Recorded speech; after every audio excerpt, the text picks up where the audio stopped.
Fantastic four the first steps ಇದು Marvel cinematic universe ಕಡೆಯಿಂದ ಬಂದಿರುವಂತಹ ಅತಿ ಇಂಪಾರ್ಟೆಂಟ್ ಸಿನಿಮಾ. ಮುಂದಿನ 2.5 ವರ್ಷದಲ್ಲಿ ಆಗುವಂತಹ ಒಂದು ದೊಡ್ಡ ಇವೆಂಟ್ಗೆ ಇದೇ ಮಾರ್ವೆಲ್ನ ಮೊದಲ ಹೆಜ್ಜೆ ಅಂತ ಹೇಳ್ಬೋದು, ಅಥವಾ ಇಂಪಾರ್ಟೆಂಟ್ ಹೆಜ್ಜೆ ಅಂತಾನೂ ಹೇಳ್ಬೋದು. ಸೊ ಇದರ ಪ್ಲಾಟ್ ವಿಷಯಕ್ಕೆ ಬರೋದಾದ್ರೆ, ಆಸ್ ಯೂಶುವಲ್ ಎಲ್ಲ ಸೂಪರ್ ಹೀರೋ ಸಿನಿಮಾಗಳ ಬಾಟಮ್ ಲೈನ್ ರೀತಿನೇ ಇಲ್ಲೂ ಗ್ಯಾಲಕ್ಟಸ್ ಅನ್ನೋ ವಿಲನ್ ಇದ್ದಾನೆ. ಅವನು ಈಗ ಭೂಮಿಯನ್ನು ತಿನ್ನೋದಕ್ಕೆ ಬರ್ತಾ ಇದ್ದಾನೆ, ನಾರ್ಮಲ್ ಭಾಷೆಯಲ್ಲಿ ಡಿಸ್ಟ್ರಾಯ್ ಮಾಡೋದಕ್ಕೆ. ಸೊ ಅವನಿಂದ ನಮ್ಮ ಭೂಮಿಯನ್ನು ಈಗ ಬಚಾವ್ ಮಾಡಬೇಕು. ನಮ್ಮ ಈ 4 ಜನ ದ ಫ್ಯಾಂಟಾಸ್ಟಿಕ್ ಪೀಪಲ್ ಅದನ್ನು ಮಾಡ್ತಾರಾ ಇಲ್ವಾ, ಅಲ್ಲಿ ಬರೋ ಚಾಲೆಂಜಸ್ ಏನು ಅನ್ನೋದನ್ನೆಲ್ಲ ನೀವು ಸಿನಿಮಾದಲ್ಲೇ ನೋಡಿ ತಿಳ್ಕೊಳ್ಬೇಕು.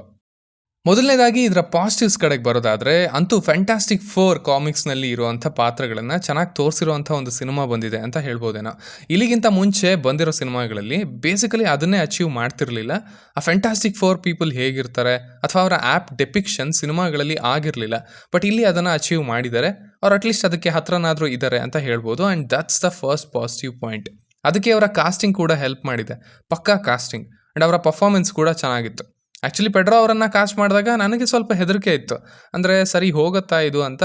But he was brilliant. ಅವ್ರು ರಿಚರ್ಡ್ಸ್ ಆಗೇ ಇದ್ದರು. ಆ ಟೆನ್ಷನ್, ಆ ಕಾನ್ಸ್ಟೆಂಟ್ ಥಿಂಕಿಂಗ್, ಯಾವಾಗಲೂ ಆ್ಯಕ್ಟಿವ್ ಇರುವಂಥ ಮೈಂಡ್, ಈ ರೀತಿ ಸಖತ್ತಾಗಿ ಅದನ್ನು ಪೋರ್ಟ್ರೇ ಮಾಡಿದ್ದಾರೆ. ಆ್ಯಂಡ್ ದೆನ್ ಎಮೋಷನ್ಸ್ನ ಕೂಡ ಅಷ್ಟೇ ಚೆನ್ನಾಗಿ ತೋರಿಸಿದ್ದಾರೆ. ಈ ಕಡೆ ವೆನಾಸಾ ಕೂಡ ಅಷ್ಟೇ. ಈ ನೇಮ್ ಅನೌನ್ಸ್ ಆದಾಗಲೇ ನನಗೆ ಖುಷಿ ಆಗಿತ್ತು, ಶಿ ವಿಲ್ ಬಿ ಗುಡ್ ಅಂತ.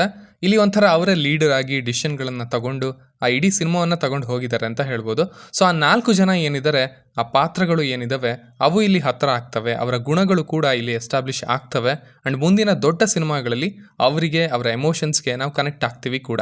ಸೊ ಆ ಬೇಸಿಕ್ ಪಾಯಿಂಟ್ ಏನಿತ್ತು ಈ ಸಿನಿಮಾದು, ಅದನ್ನು ಇವರು ಅಚೀವ್ ಮಾಡಿದ್ದಾರೆ ಅಂತ ಹೇಳ್ತೀನಿ. ಆ್ಯಂಡ್ ಅದು ನನಗೆ ಖುಷಿ ಕೊಡ್ತು ಅಂತಲೂ ಹೇಳ್ತೀನಿ. ನಂತರ ವಿಲನ್ಸ್ನ ತೋರಿಸಿರುವಂಥ ರೀತಿ, ಗ್ಯಾಲಕ್ಟಸ್ನ ಹಾಗೆ ಸಿಲ್ವರ್ ಸರ್ಫರ್ನ ಇರುವಂಥ ಸಮಯದಲ್ಲಿ ಚೆನ್ನಾಗಿ ಎಕ್ಸ್ಪ್ಲೋರ್ ಮಾಡಿದ್ರು ಅಂತ ಅನಿಸ್ತು. ಈ ಸಿನಿಮಾಗೆ ಬೇಕಿರೋ ಹಾಗೆ ಸಿಲ್ವರ್ ಅಕ್ಕನ ಎಬಿಲಿಟೀಸ್ ಚೆನ್ನಾಗಿ ಅನಿಸುತ್ತೆ, ಅವರಿಗೊಂದು ಕಥೆ. ಆ್ಯಂಡ್ ಈ ಕಡೆ ಗ್ಯಾಲಕ್ಟಸ್ ಒಂದಷ್ಟು ಸಮಯದಲ್ಲಿ ಹೆವಿ ಅಣ್ತಮ್ಮ ಇವನು ಅಂತ ಅನಿಸ್ತಾನೆ. ಸೊ ಆ ಫೀಲ್ ಬಂತು. ಇನ್ಫ್ಯಾಕ್ಟ್ ಇಲ್ಲೇನೆ ಮಾರ್ವೆಲ್ ಎಡವುತ್ತಾ ಇದ್ದದ್ದು, ವಿಲನ್ಸ್ನ ಇನ್ಎಫೆಕ್ಟಿವ್ ಆಗಿ ತೋರಿಸ್ತಾ ಇದ್ರು, ಕಾಮಿಡಿ ಮಾಡಿಬಿಡ್ತಾ ಇದ್ರು, ಇಡೀ ಸಿನಿಮಾನೇ ಕಾಮಿಡಿ ಮಾಡ್ತಾ ಇದ್ರು, ಅದು ಬೇರೆ ವಿಷಯ. ಸೊ ಅದರ ಇಂಪ್ಯಾಕ್ಟೇ ಇರ್ತಾ ಇರಲಿಲ್ಲ, ಆ ರೀತಿ ಆಗಿಬಿಡೋದು. ಇಲ್ಲೂ ಸ್ವಲ್ಪ ಮಟ್ಟಿಗೆ ಅದಾಗಿದೆ, ಬಟ್ ಅದನ್ನು ಬಿಟ್ಟು ಈ ಇಷ್ಟು ವಿಷಯಗಳಲ್ಲಿ ಅಂತೂ ಮಾರ್ವೆಲ್ ಚೇತರಿಸ್ಕೊಂಡಿದೆ ಅಂತ ಹೇಳ್ಬೋದು. ಅದರ ಮೇಲೆ ಕಾನ್ಸಂಟ್ರೇಟ್ ಮಾಡಿದ್ದಾರೆ, ಅದರ ಮೇಲೆ ವರ್ಕ್ ಮಾಡಿದ್ದಾರೆ ಅನ್ನೋದು ಗೊತ್ತಾಗುತ್ತೆ ಕೂಡ. ಆ ವಿಜುವಲ್ ಎಫೆಕ್ಟ್ಸ್ ಕೂಡ ಚೆನ್ನಾಗಿದ್ವು. ಆಲ್ಮೋಸ್ಟ್ ಒಂದು ದೊಡ್ಡ ಚೇಸ್ ಸೀಕ್ವೆನ್ಸ್ ಇದೆ ಸ್ಪೇಸಲ್ಲೇ. ಆಲ್ಮೋಸ್ಟ್ ಒಂದು 3 ಇವೆಂಟ್ ಏನೋ ಕನೆಕ್ಟ್ ಆಗಿರ್ತವೆ, ನಡೀತಾ ಇರ್ತವೆ ಅಲ್ಲಿ.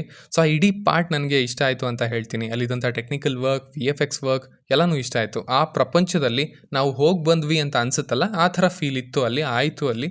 ಸೊ ಆಗಲೇ ಹೇಳಿದ ಹಾಗೆ ಈ ವಿಷಯಗಳಲ್ಲಿ ಕೂಡ ಮಾರ್ವೆಲ್ ಕಾನ್ಸಂಟ್ರೇಟ್ ಮಾಡಿ ಡೆಲಿವರ್ ಮಾಡಿದೆ ಅಂತ ಹೇಳ್ಬೋದು.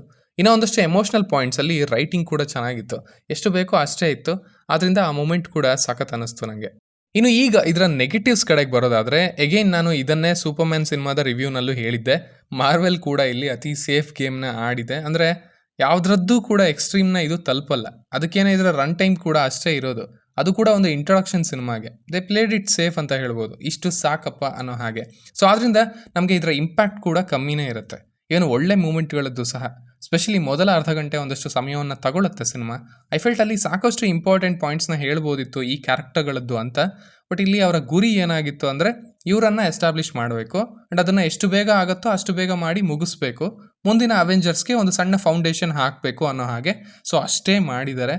ಮತ್ತು ಸಿನಿಮಾದಲ್ಲಿ ಕ್ಯಾರೆಕ್ಟರ್ಗಳನ್ನು ಎಕ್ಸ್ಪ್ಲೋರ್ ಮಾಡೋದಕ್ಕೆ ಹೋಗಿಲ್ಲ. ಆ್ಯಂಡ್ ದಟ್ಸ್ ಅಂಡರ್ಸ್ಟ್ಯಾಂಡಬಲ್ ಅಂತಲೂ ಹೇಳ್ತೀನಿ. ಎಸ್ಪೆಷಲಿ ಮಾರ್ವೆಲ್ಗೆ ಇಷ್ಟು ಹೇಟ್ ಸಿಗ್ತಾ ಇರೋಂಥ ಟೈಮಲ್ಲಿ, ಅವರ ಕ್ರೆಡಿಬಿಲಿಟಿ ಕಮ್ಮಿ ಆಗ್ತಾ ಇರೋಂಥ ಟೈಮಲ್ಲಿ ಇಷ್ಟೇ ಸಾಕಪ್ಪ, ಸೇಫ್ ಆಗಿರೋಣ ಅಂತ ಅಂದ್ಕೊಂಡಿದ್ದಾರೆ. That's it. ಸೊ ಸಿಂಪಲ್ ಆಗಿ ಹೇಳೋದಾದರೆ, ಇಟ್ಸ್ ಅ ಡೀಸೆಂಟ್ ವಾಚ್ ಅಂತ ಹೇಳ್ತೀನಿ. ಡೀಸೆಂಟ್ ಟು ಗುಡ್ ವಾಚ್ ಅಂತಲೂ ಹೇಳ್ಬೋದು, because of the performances and VFX. Okay, ಪರವಾಗಿಲ್ಲ, ಚೆನ್ನಾಗಿದೆ. ಅದಕ್ಕಿಂತ ಮೇಲೂ ಇಲ್ಲ, ಕೆಳಗೂ ಇಲ್ಲ. ಅವ್ರು ಅಂದ್ಕೊಂಡಿದ್ದನ್ನು ಮಾಡಿದ್ದಾರೆ, ಸೇಫಾಗಿ ಮಾಡಿದ್ದಾರೆ ಅಷ್ಟೇ. ಅಫ್ಕೋರ್ಸ್ ನಮ್ಮ ಡೂಮ್ ಅಣ್ಣ ಬಂದಾಯಿತು, ಇನ್ನು ಇರೋದು ಹಬ್ಬ. ಇನ್ಮೇಲಿಂದ ಇರೋದು ಸಿನಿಮಾಗಳು ಹೇಗೆ ತರ್ತಾರೆ, ಎಲ್ಲಿ ತರ್ತಾರೆ, ಯಾರ್ಯಾರು ಬರ್ತಾರೆ, ಯಾರು ಬರಲ್ಲ.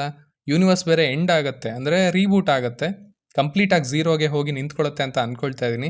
ಸೊ ಅದಕ್ಕಿಂತ ಮುಂಚೆ ಏನೇನು ಆಗುತ್ತೆ ಅಂತ ಕಾದು ನೋಡಬೇಕಿದೆ. ಸೊ ಇಷ್ಟು ನನ್ನ ರಿವ್ಯೂ ಆಗಿತ್ತು ಈ ಸಿನಿಮಾದ ಬಗ್ಗೆ.